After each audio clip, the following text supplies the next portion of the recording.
Alright guys, welcome back to the channel. Welcome back to another No BS video. Today I'm going to show you how to do an MC4 connector. So right now, I'm going to tell you right here, I've started at the stripping phase, and we're going to be doing a female end, and female ends always require the male actual metal fitting. So what we're going to do first is check and see if this wire is too long, which every one of them I've cut today has been too long. So we'll go in here and thread in, and you see how there's some copper sticking out there? That's just too long. We want to trim that much off. So we're going to twist the wire up a little bit, and I'm going to take my nipper and just take just about that much off of that wire, which is about there. Okay, so that's all you need to be sticking out.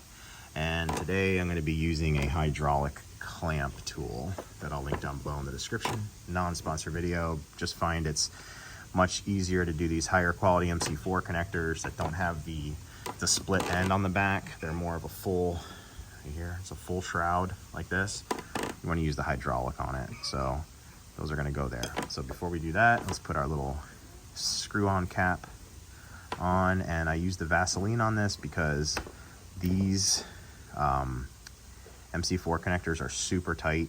They're very good quality, but very good quality usually means super tight in the back. So I'm going to kind of use the help of the Vaseline to kind of lubricate it on like this. It's going to require some finger force, and let's get our end and prepare it in the clamp. So this clamp is about 40 bucks. It's one of the knockoff ones, and I've done probably about 100 connectors, maybe 70, 80 connectors with the other one, and then about 100 with this one, and this one seems to be much better. So I'll link it down below. But you want to get your clamp about there, a little bit of a flange on the end, not too much, like that. Get it prepared, and then take your wire. And I have mine just resting on the table, but let's get our wire lined up and get it installed inside of the connection and do a little bit of you don't want that to happen right there. You don't want wires fringing out. This is kind of the trickiest part.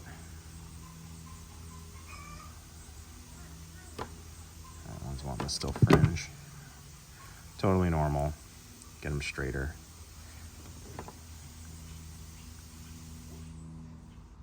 There we go. And then we're just going to hydraulically press this on. This makes it much easier instead of breaking your hand trying to squeeze and getting an inferior clamp. So that's done, and then I'll just use this to release it, and then it'll make an end that looks like this, which is really nice. That thing is not going anywhere. Give it the pull test as hard as you can. It won't move. Here's the female end. Remember, female ends that look like this don't necessarily mean positive or negative. Every cable has a positive and female, positive and negative end on it, male and female end on it. But the female ends always get the part that looks male, so it doesn't have the hole in it. So we're gonna probably add a little more Vaseline to this jacket, and then push this on. So this is, let me take this end off here. And go here like this.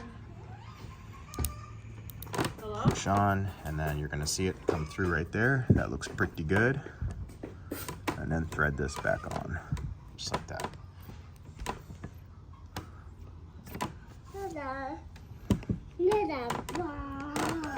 Thanks, Benny. Hi, Benny.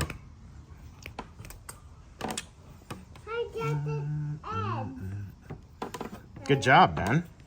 Where'd Ava go? She went inside. Are you gonna look at his wheel? Yeah, I was gonna look at that next.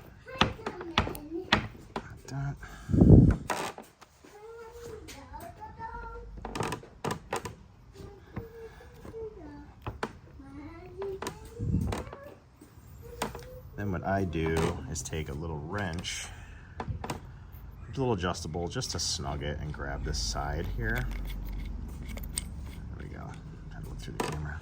And then your MC4 tool that comes with your, and this is ADOG wire, by the way. Your MC4 tool will come with your kit. These MC4 connectors are Bouge RV. I'll link them down below. I bought the kind of the less expensive ones on Amazon, and I had a real problem with getting their waterproof gaskets to slide over the shrouds of the, that's good. That's how you know it's tight. And that's what it looks like when it's done. I had a problem with those waterproof gaskets going over the jacket of the wire. And then what I like to do is just kind of push them in and you'll feel the metal connection right there. It's about where you want it to hit. And then make sure they lock together. And that's how you do an MC4 connector.